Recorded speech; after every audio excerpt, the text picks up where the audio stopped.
Hello all, Shadwell here, ready to talk about the next film in my collection, Broadcast Signal Intrusion from 2021. It's directed by Jacob Gentry and stars Harry Shum Jr. and Kelly Mack. This is a full-length film based on a 16-minute short film from 2016, and it is written by the writer-director pair from that short, Phil Drinkwater and Tim Woodall. I would love to see this short, but can't find it anywhere, so if anyone knows where I can find it, please tell me. This is a rabbit hole film of a high caliber, a lot like Pi was, which I talked about way back in the first episode of this series. After watching this film, I was doing further research on the topic it deals with, and some of the subjects it brings up to maddening degrees for what felt like a week, but was probably more like days.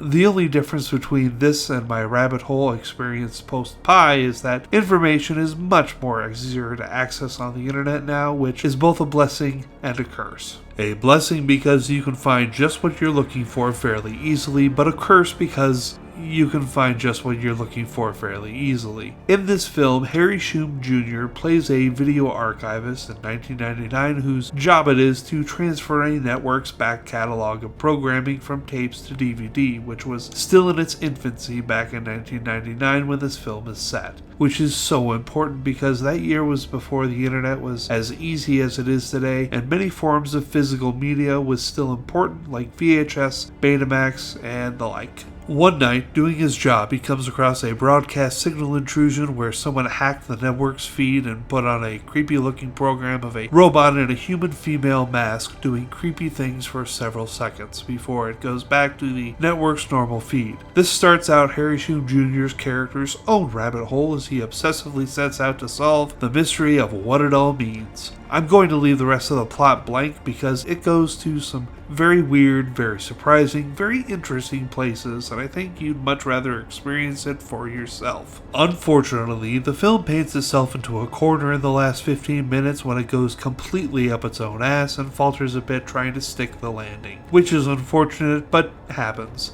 I highly suggest giving this film a chance, as few did when it came out in 2021. You might really enjoy it, but hopefully you don't fall down a rabbit hole afterwards like I did. Even upon repeat viewings, I find myself looking up things like I Feel Fantastic videos and real broadcast signal intrusions that I wish I had time to talk about but don't. Instead, I'm going to give this movie a solid B for being great but really losing it at the end. Tomorrow it's the comedy The Brothers Solomon. See y'all then.